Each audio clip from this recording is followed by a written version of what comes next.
kritik atau kontra kritik Muhaimin saya kira jauh lebih tidak bijak dibandingkan Muhaiminnya.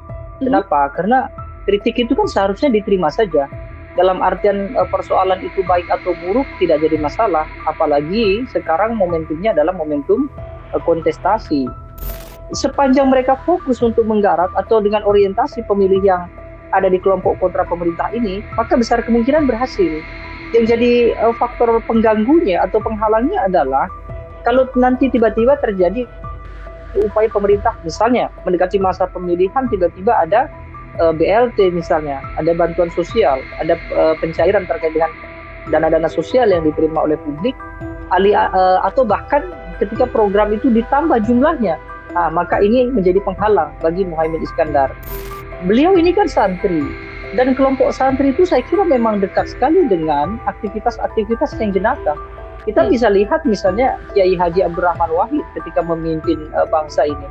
Kiai Abdurrahman Wahid adalah sosok jenaka, itu sudah pasti, dan semua banyak menyaksikan soal itu.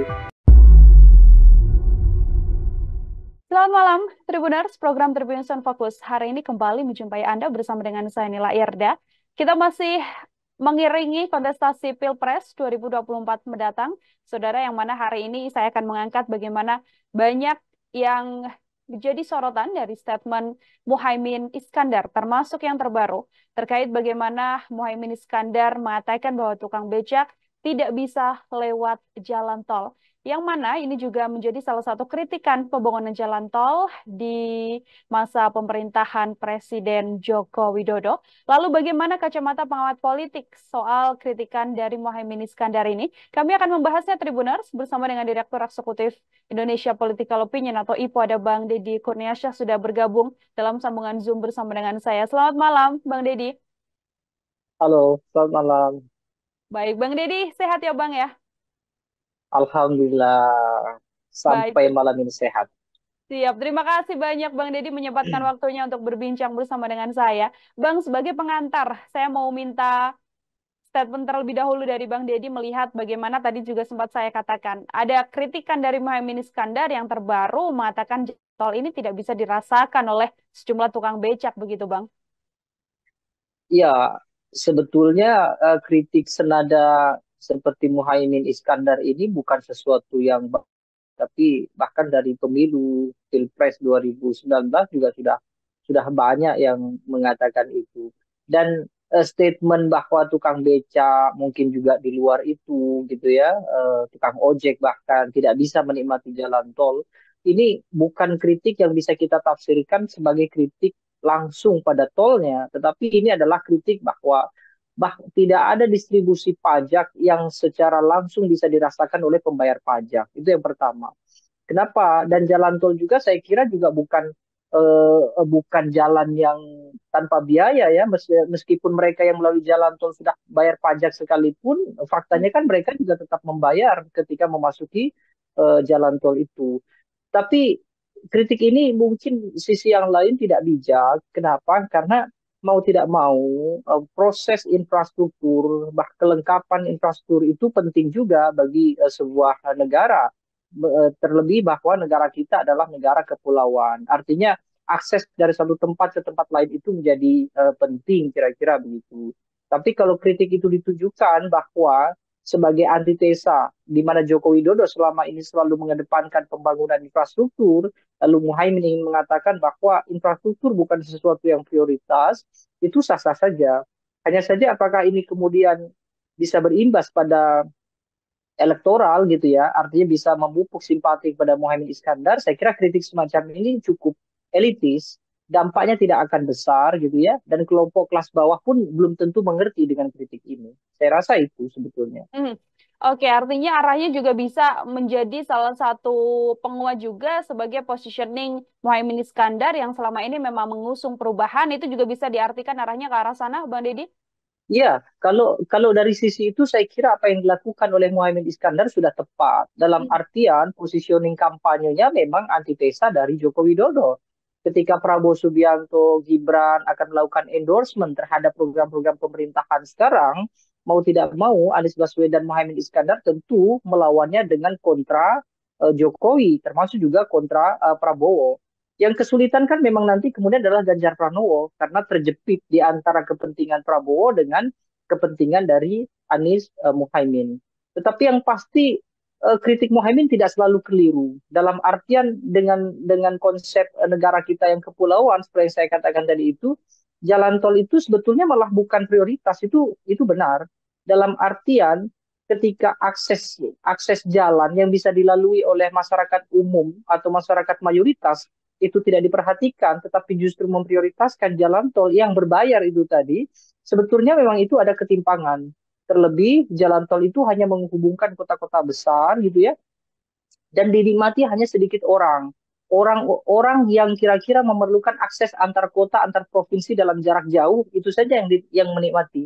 Sementara kelompok masyarakat yang menetap, misalnya kelompok masyarakat urban gitu ya, termasuk dengan profesi tukang ojek atau mungkin tukang beca, jelas mereka tidak akan menikmati itu. Bahkan dalam kepentingan tertentu sekalipun, mungkin juga mereka tidak akan menikmati juga. Tukang ojek misalnya perantauan di ibu kota akan menikmati jalan tol kan hanya sesekali saja dalam program tahunan misalnya mudik lebaran atau apa gitu. Jadi satu sisi kita perlu mendukung kritik ini sebagai bentuk bahwa memang jalan tol bukan sesuatu yang prioritas untuk kondisi bangsa gitu ya. Tapi sisi lain juga itu tidak kemudian bijak karena mau tidak mau gitu ya, kita perlu melakukan pembangunan yang jangkanya itu jangka panjang dan jalan tol saya kira juga upaya yang baik juga untuk masa depan kita gitu. Oke, ini kan kritikan dari Muhaimin Iskandar kemudian dijawab oleh beberapa tokoh juga dari pasangan calon lain atau tim kampanye, termasuk juga disampaikan oleh Ridwan Kamil, ada juga disampaikan oleh Mas Kaisang yang mana kaitannya adalah bagaimana ini adalah untuk menuju kemajuan Indonesia. Lalu seolah Caimin ini dianggap tidak mendukung juga untuk kemajuan infrastruktur di tanah air. Menurut komentar Bang Deddy, bagaimana kemudian pro kontra yang juga muncul di dalamnya setelah statement Muhaimin Iskandar ini, Bang? Ya, kritik atau kontra kritik Muhaimin saya kira jauh lebih tidak bijak dibandingkan Muhaiminnya. Mhm. Kenapa? Karena kritik itu kan seharusnya diterima saja. Dalam artian persoalan itu baik atau buruk tidak jadi masalah. Apalagi sekarang momentumnya adalah momentum kontestasi. Dan Mhm. juga yang dilontarkan oleh Muhaimin itu kan ditujukan kepada pemerintah, bukan ditujukan kepada sesama calon presiden, kan begitu kira-kira. Jadi sekali lagi bahwa kritik itu ada baiknya juga diperhatikan karena memang urgensinya juga tidak, apalagi kalau dikaitkan dengan pajak tadi kan urgensinya menjadi tidak ada kecuali ketika memang bahwa semua pembayar pajak itu bisa melalui jalan tol tanpa harus dipungut biaya. Misalnya kita saja yang setiap hari bisa menikmati jalan tol itu bukan serta merta bahwa kita menikmati atas pembayaran pajak kita kan, karena faktanya kita pembayar pajak, tetapi kita juga harus membayar jalan tol di sekali pakai, sekali bayar kan kira-kira begitu. Hmm. Oke, baik, Abang Deddy. Ada di momen bersamaan juga ini, Bang, saya mau minta komentar dari Abang bagaimana statement lagi disampaikan oleh Muhaimin Iskandar. Ini berkaitan soal statementnya yang mengatakan dompet warga Bekasi ini yang saat ini kemudian disorot kempis, sementara banyak sekali mal-mal yang berada di Bekasi. Ini apakah arahnya juga untuk menuju positioning Muhaimin Iskandar sebagai pembawa perubahan atau justru ada hal lain yang Abang lihat? Ya, kalau memang dari statement itu, ya kalau kita mau mendengar dari sudut pandang yang lebih jernih, Hmm? itu saya kira juga kritik yang cukup umum. Sebenarnya kan Bekasi dimension itu bukan bukan persoalan ditujukan langsung pada warga yang tinggal di Bekasi kan, Hmm. itu ditujukan sebetulnya representasi pada seluruh warga negara kita. Oke. Mall tidak hanya di Bekasi, bahkan di beberapa wilayah, utamanya memang kota besar, mall banyak. Tapi jadi masalah adalah lebih banyak masyarakat yang justru tidak menikmati fasilitas-fasilitas kemajuan itu karena faktor ekonomi yang rendah. Nah, kritik itu akan bagus kalau kemudian kita bisa lihat di visi misi Muhaimin Iskandar dengan Anies Baswedan itu memang mendorong kesejahteraan, paling tidak adalah membangun kesetaraan yang berimbas pada kesejahteraan itu. Nah, persoalannya adalah apakah di visi misi Anies Muhaimin sudah cukup jelas dalam mengangkat derajat kesejahteraan ekonomi masyarakat atau belum? Ketika visi misi itu tidak berisikan hal-hal yang kira-kira bisa terimplementasi untuk menunjang kesejahteraan publik, Maka kritik Muhaimin juga mungkin hanya sekedar kritikan saja karena tidak disertai dengan rencana apa yang membuat warga Bekasi dalam tanda kutip ya bisa betul-betul menikmati mall-mall yang ada di Bekasi gitu ya tanpa harus memikirkan bahwa dompet mereka tipis kira-kira begitu. Oke, harusnya selain Yang kritik pasti juga, adalah uh, hmm? yang Ya, pasti silakan. saya kira adalah bahwa kritik Muhaimin ini sebetulnya general. Ini masalah pokok di hampir seluruh lapisan masyarakat, utamanya memang masyarakat perkotaan. Bagaimana kita bisa menyaksikan kehidupan di perkotaan itu dengan biaya yang cukup mahal, tetapi tidak berbanding dengan penghasilan yang didapatkan dari jam kerja masing-masing kota itu. Nah, itu menurut saya yang perlu dibenahi. Mhm. Anies Mohaimin saya kira perlu menjelaskan kepada publik bagaimana caranya supaya akses terhadap fasilitas pembangunan itu sejalan dengan pendapatan warga negaranya. Sepanjang pendapatan dengan pengeluaran itu terjadi ketimpangan, maka sebetulnya kita sia-sia juga punya cita-cita Indonesia emas misalnya ya 2045, atau sia-sia juga ketika Muhaimin mengatakan dia ingin menyejahterakan warganya, tapi tidak ada proses implementasi yang cukup jelas mengarah ke sana begitu. Oke, artinya implementasi atau bagaimana solusi dari masalah-masalah atau kritik yang disampaikan ini juga harusnya dipaparkan lebih jelas seperti itu, Bang Deddy, agar kemudian publik yang melihat kritikan ini juga bisa mempunyai sudut pandang lain bagaimana nantinya penyelesaian yang berkemungkinan bisa dilakukan apabila memang pasangan Anies dan juga Caimin ini terpilih menjadi presiden. Ya, kita bisa lihat misalnya begini ya, dari data kemiskinan nih, misalnya dari era Susilo Bambang Yudhoyono ke Presiden Joko Widodo, itu kan yang terjadi bukan peningkatan pendapatan warga negara. Yang terjadi adalah menurunkan standar penilaian kemiskinan. Hmm. Ketika era SBY misalnya, masyarakat itu dianggap miskin dengan standar ketika memiliki rumah tanpa ubin misalnya. Dulu sempat ramai sekali. Tiba-tiba ketika masa Presiden Joko Widodo, standar kemiskinan itu diubah, diturunkan menjadi penghasilan yang lebih rendah, yang misalnya per hari misalnya hanya 20 atau 15 dolar misalnya, maka itu masuk kategori miskin. Artinya jumlah orang miskin di era SBY dengan era Jokowi jangan-jangan bertambah, tapi standarnya diturunkan, sehingga yang masuk kategori miskin itu menjadi lebih kecil. Nah, Muhaimin saya kira dengan kritiknya tadi yang menganalogikan di Bekasi banyak mall tapi warganya kesulitan secara ekonomi, itu harus punya visi misi yang perlu dijelaskan kepada publik. Standar kemiskinan dinaikkan, bukan diturunkan ya. Misalnya mereka yang berpenghasilan di bawah 3 juta rupiah misalnya dalam satu bulan masuk kategori miskin. Sehingga pemerintah di era Muhaimin Anies Baswedan nanti ke depan, mereka berupaya supaya warga negara Indonesia itu batas minimum penghasilannya harus di atas itu. Nah, kalau itu berhasil, saya kira kritikan ini menjadi penting sekali gitu. Oke, baik. Bang Deddy, ini kan kalau kita melihat memang statement kontroversial begitu ya.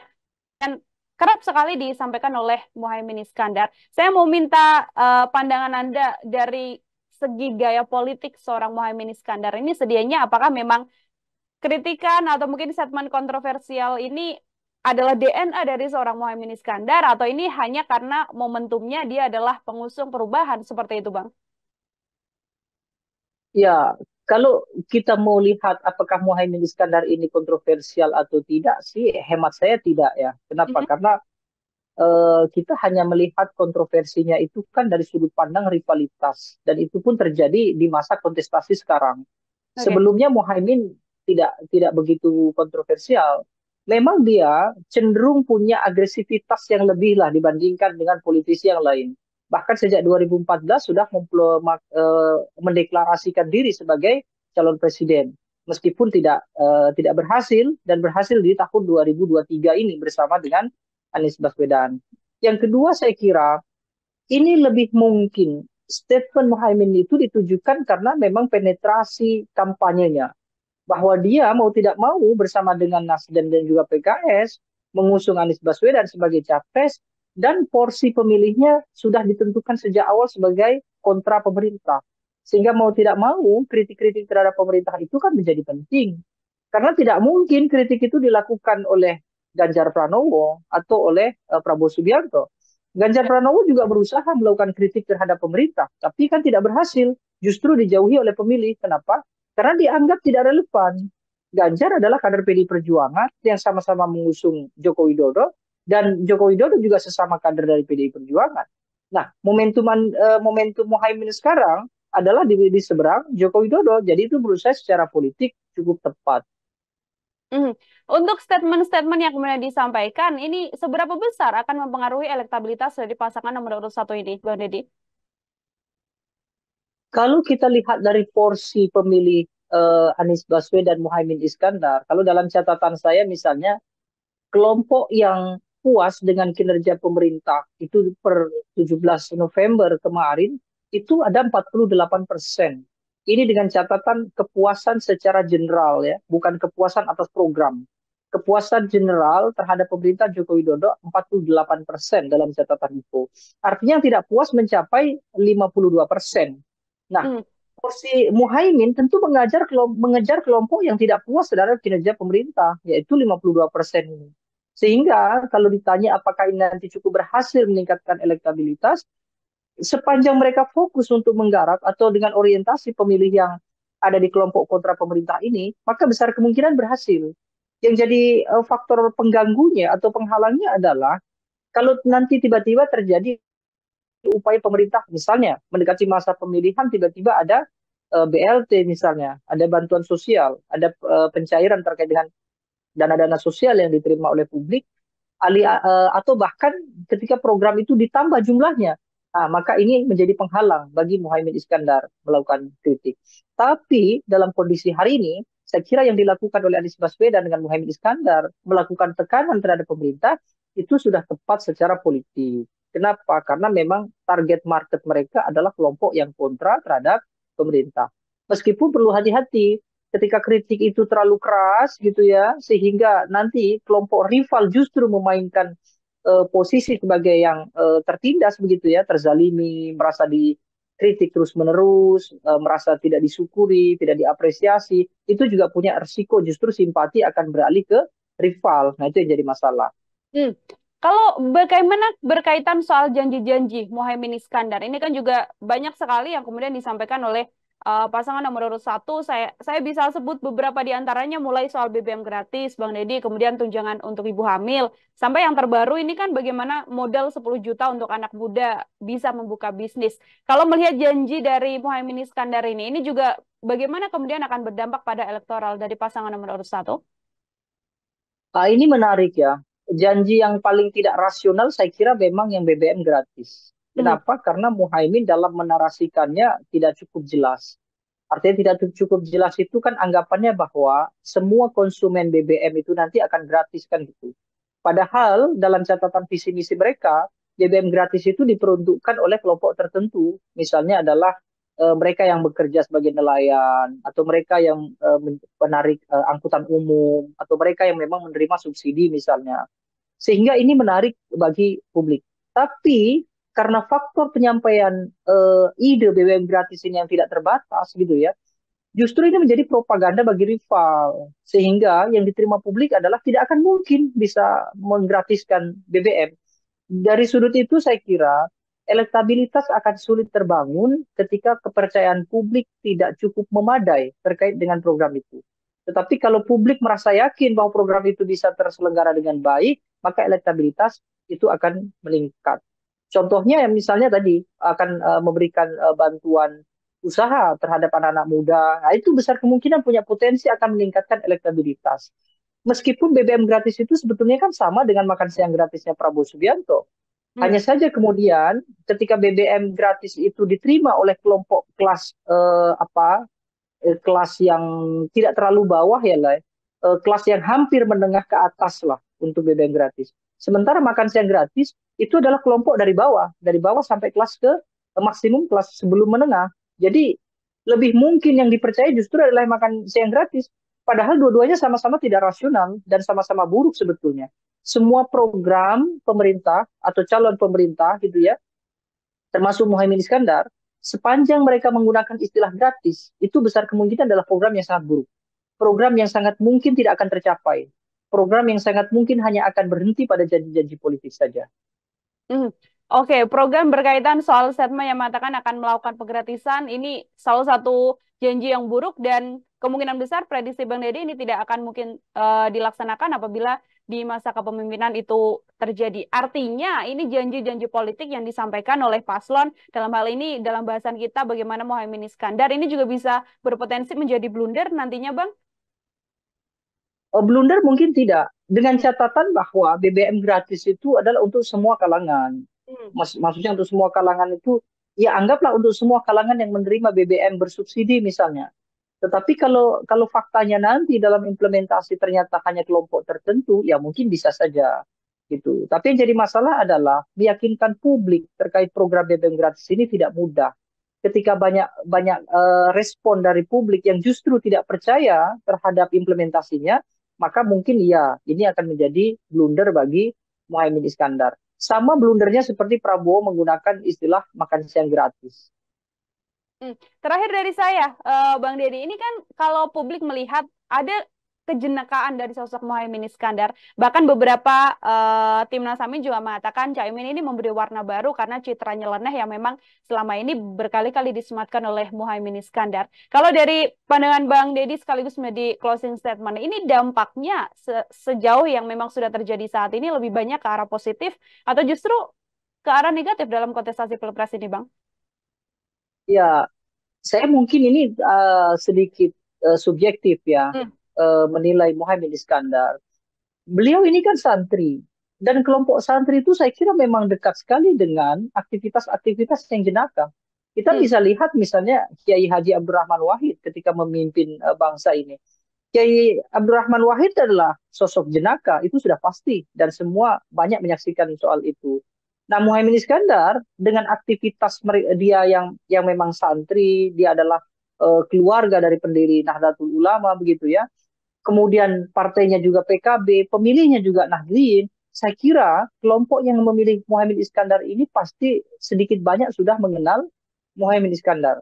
Jadi bacaan saya ini tidak akan mempengaruhi apakah penurunan elektabilitas terhadap Anies Baswedan atau tidak. Terlebih ketika Muhaimin Iskandar ini nanti dalam kerja-kerja politik ya, bukan dalam propagandanya, dalam kerja-kerja politik Muhaimin dibatasi saja untuk melakukan aktivitas kampanye misalnya hanya untuk di wilayah Jawa misalnya, sementara di luar Jawa dikerjakan oleh tokoh yang lain.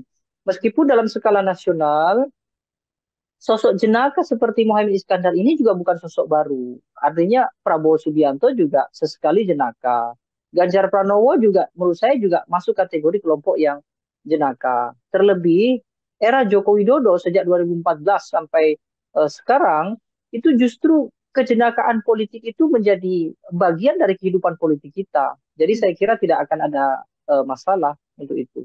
Prabowo saja yang semula dia memposisikan diri sebagai tokoh yang patriotik begitu ya, yang dengan ketegasan. Faktanya hari ini mereka menggunakan kampanye-kampanye jenaka, kira-kira gitu.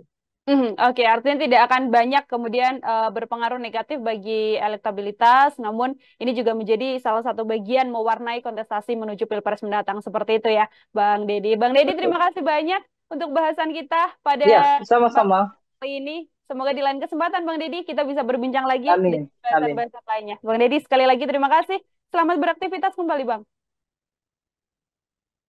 Ya Tribuners, demikian program Tribunusan Fokus hari ini dengan tema kritik Caimin soal tukang becak yang tidak bisa lewat jalan tol dilihat dari sisi dan juga kacamata seorang pengamat. Nantikan program Tribunusan Fokus lainnya untuk bahasan-bahasan lain bersama dengan saya Nila Irda. Saya pamit undur diri. Terima kasih dan selamat malam.